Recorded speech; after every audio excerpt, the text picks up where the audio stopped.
আজকে একটা শুভ দিন। আজ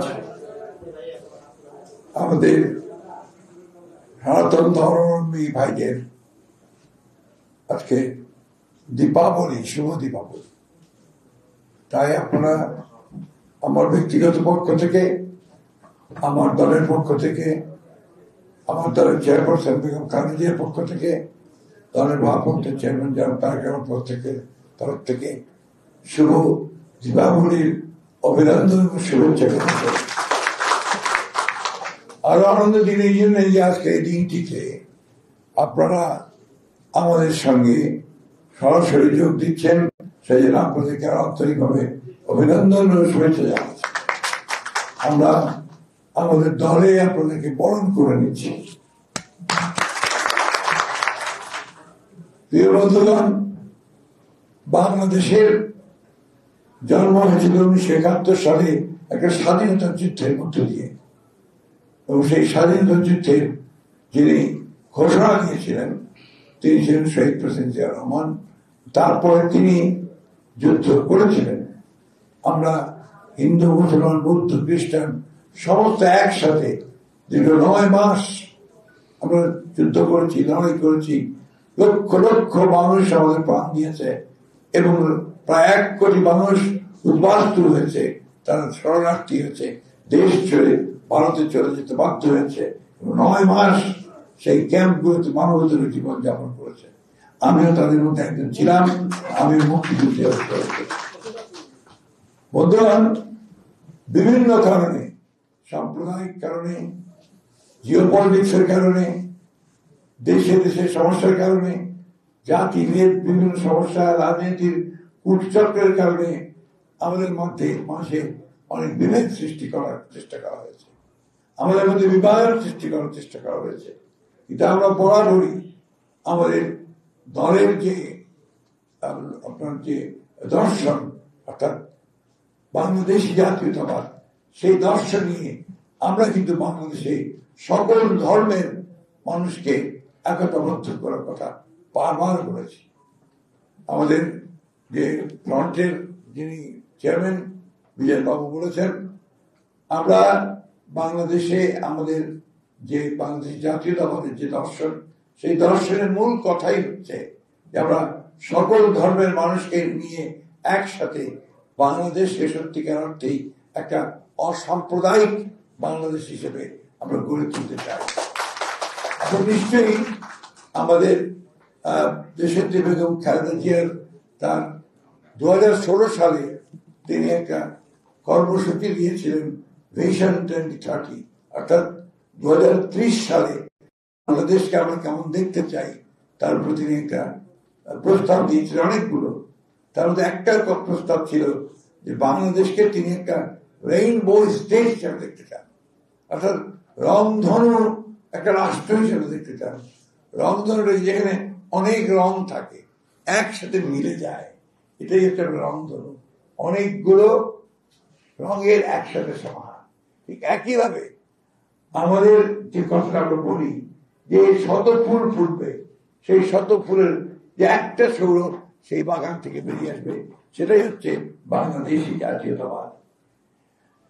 বন্ধুগণ, অনেক রকম ভুল বোঝাবুঝি হয়েছে, অনেক রক্তপাত হয়েছে বাংলাদেশে, অনেক বিভাজন হয়েছে, অনেক ভুল বোঝাবুঝি হয়েছে। আমরা এখন এগুলো থেকে বেরিয়ে আসতে চাই।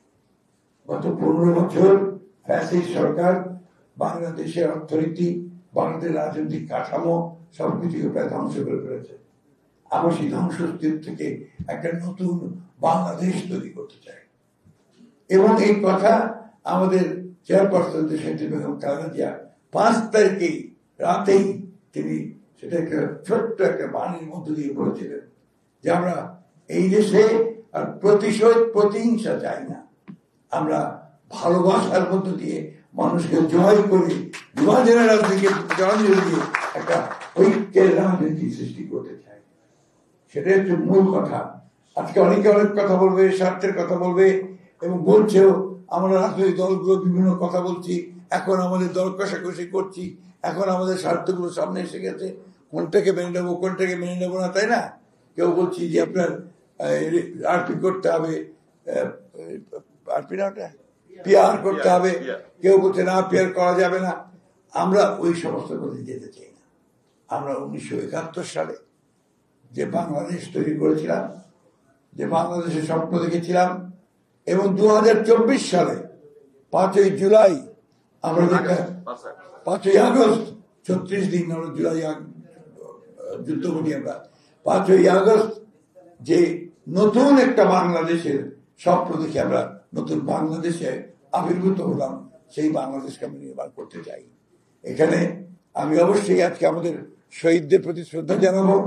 আমি শ্রদ্ধা জানাবো আমাদের সেই সব ভাইদের ভাই বোনের প্রতি যারা আহত হয়েছেন, বঙ্গু হয়েছেন, তাদের চোখ চলে গেছে, পা ভেঙে গেছে, হাত চলে গেছে, তাদের প্রতি আমি গভীর শ্রদ্ধা জানাচ্ছি আমাদের 1971 সালের বীর শহীদদের প্রতি, এবং একই সঙ্গে যারা স্বাধীনতা যুদ্ধে প্রাণ দিয়েছেন তাদের প্রতি।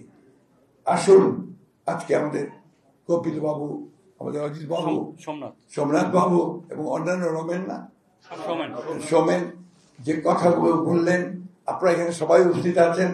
আমরা আমাদের মধ্যে আরো বৃহত্তর ঐক্য গড়ে তুলি। এই যে ভ্রান্ত ধারণা, বিশেষ করে আমি আজকে পরস্পর কথা বলতে চাই আপনাদের সামনে, আপনারা কিছু মনে করবেন না। সেটা হচ্ছে বাইরের কিছু কিছু মানুষ, কিছু দেশ, কিছু মিডিয়া, তারা বাংলাদেশে ব্যাপারে একটা মিথ্যা প্রচারণা করার চেষ্টা করেছে। আমরা এই ধারণাটা পাল্টে দিতে চাই। এই যে ধারণা, এই ধারণাকে আমরা পাল্টে দিতে চাই।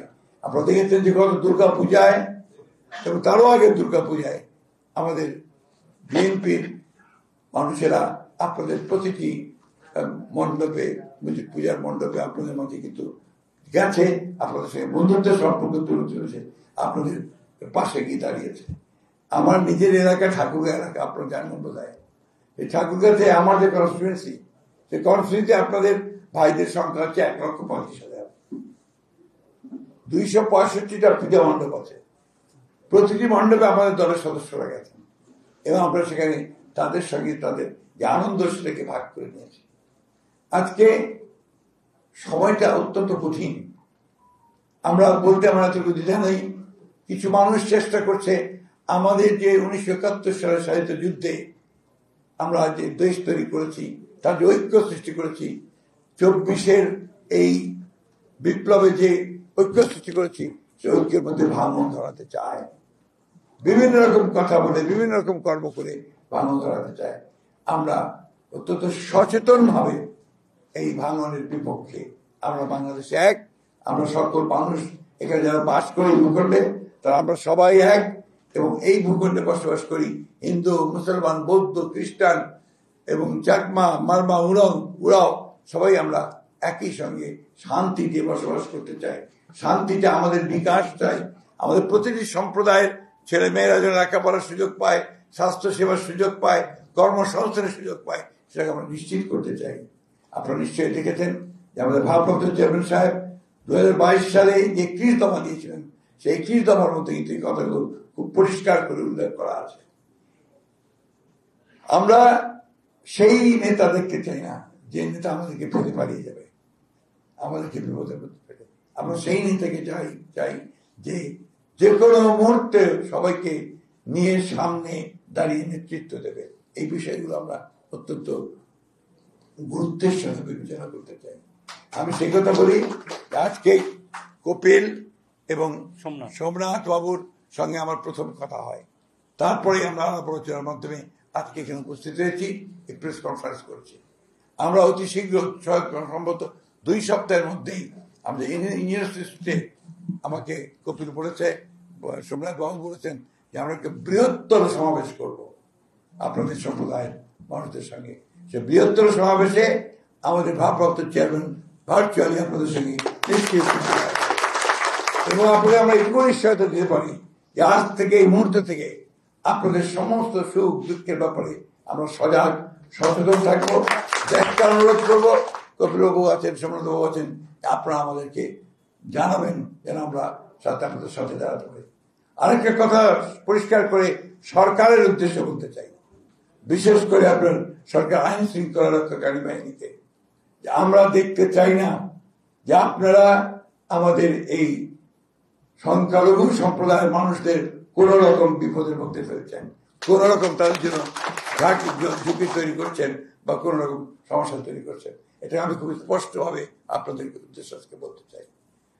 আমার কাছে অনেক খবর আসে, দয়া করে এই সম্প্রদায়ের মানুষদেরকে কেউই কখনো তারা হয়রানি করবেন না কোনোভাবে। তারা আমাদের সদস্য, আমাদের ভাই, আমরা তাদের পাশে আছি এবং সমস্ত শক্তি নিয়ে থাকবো, এটা আমার পক্ষ থেকে কথা দিচ্ছি। আপনারা নিশ্চিত থাকতে পারেন এখন থেকে আপনারা নির্বান্ধব নন, আপনাদের বন্ধু আমরা, আপনাদের পাশে আমরা আছি। আমি বক্তব্য বাড়াবো না, কারণ আপনার সময় হয়ে যাচ্ছে, একটু পরে আমাদের সময় হয়ে যাবে। আমি শুধু আপনাদেরকে আবারও আন্তরিকভাবে মোবারকবাদ জানাই, শুভেচ্ছা জানাই, অভিনন্দন জানাই। বিশেষ করে আমার এই দুই ভাই, আমার দুই পাশে যে দুজন দাঁড়িয়ে আছেন, বসে আছেন, তাদের সঙ্গে আমার যদি কথা না হতো তাহলে আজকে বোধহয় আমি সুযোগ পেতাম না আপনাদের সকলের সঙ্গে এভাবে মিলিত হবার। এবং আমার বিশ্বাস যে আগামী 2 সপ্তাহের মধ্যে আমরা তারিখ ঠিক করে নেব, আমরা ইঞ্জিনিয়ার্স ইনস্টিটিউটে আরেকটি বড় সমাবেশ করব এবং তারপরে আমাদের ইচ্ছা আছে আমরা আরো অনেক বড় সমাবেশ এখানে সংযুক্ত করব। আপনাদেরকে আমি এই আশ্বস্ত করতে চাই, আবার পুনরাবৃত্তি করতে চাই যে আমরা আপনাদের সঙ্গে আছি, আমরা থাকবো এবং আপনাদের পাশেই থাকবো সবসময়।